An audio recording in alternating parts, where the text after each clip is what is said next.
જે સાક્ષાત લક્ષ્મી છે. પણ જ્યાં સુધી તમારી એક્સપેક્ટેશન રહેશે, માંગણી રહેશે ને, ત્યાં સુધી પ્રેમ નહીં થાય. પ્રેમ તો ક્યાં હોય છે? જ્યાં એક્સપેક્ટેશન નથી, જ્યાં અહેતુ હોય છે.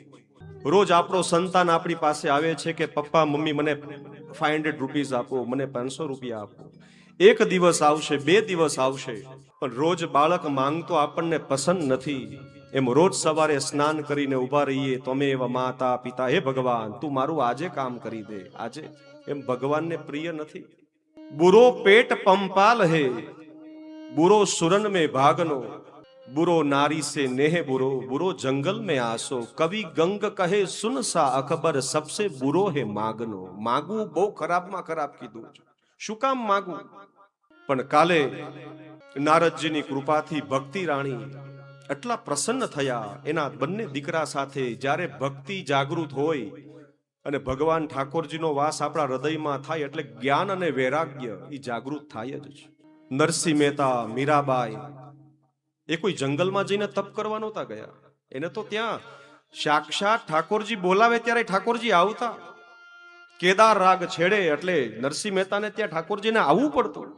નરસિંહ મહેતા ભજનમાં હોય છે અને અહીંયા કુંવરબાઈનું મામેરું થતું, બાપનું શ્રાદ્ધ થતું.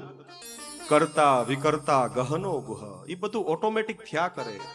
એટલે બહુ જેટલું આપણે ઓલું કે ને કે માથા ઉપર ભાર લઈને ફરશું, ટેન્શન, એક સન આપણે આ એક સનમાં નીકળવું હોય તો આપણે સનસ્ક્રીન લગાડીએ છીએ, હેડ પહેરીએ છીએ, ન્યૂઝપેપર સાથે રાખીએ એક સનની અંદર. પણ એવા ટેન્શન ભેગા થાય અને ઘણા માણસો ઘરમાં સિરિયસ જીવતા હોય, સિરિયસ બધા હોસ્પિટલમાં હોય, પણ ઘરમાં તો આનંદ હોવો જોઈએ.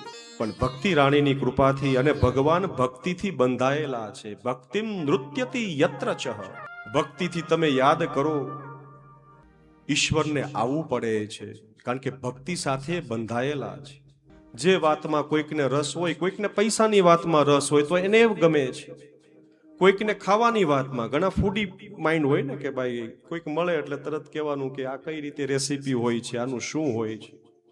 પણ યાદ રાખજો, આપણો જે પેટનો ખાડો છે 250 ગ્રામનો જ છે અને રોટલી શાક જ આપણે ખાવાના. ભલે અલગ અલગ જે જીભને ગમે છે, મોઢાને ગમે છે, પેટને નથી ગમતું, અને જે પેટને ગમે છે એ પાછું મોઢાને નથી ગમતું.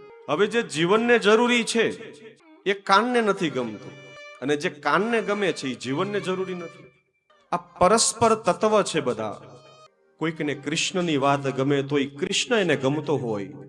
ઘણા વ્યક્તિની કોઈકને વાત ન ગમે તો આપણે એમ કહીએ કે વાત બદલો ને, નકર મૌન રહ્યો તમે. અમુક વ્યક્તિઓનું આપણને ન ગમતું હોય કે ભાઈ એ વ્યક્તિનું ક્યાં સવારે આપણે નામ લીધું. આપણે જોઈએ છીએ ને કળિયુગમાં કે એ જ વ્યક્તિ કેવો ભગવાન જેવો હતો ને એક વ્યક્તિ પાછો કે કેવો રાક્ષસ જેવો થઈ ગયો. આ સ્વરૂપ જ છે. પણ ભક્તિર નૃત્યતિ યત્ર ચહ, કોઈ વિદ્વાન વ્યક્તિ બહુ મોટા ભણેલા હોય, બહુ મોટા જ્ઞાની હોય, પણ જો ભક્તિ હોય તો એને ભગવાન નથી મળતા. કોઈ રૂપિયાવાળા હોય, ખૂબ સંપત્તિ હોય, પણ ભક્તિ નહીં હોય તો ત્યાં ભગવાન એને બસ ધન ઐશ્વર્ય આપ્યા કરે છે.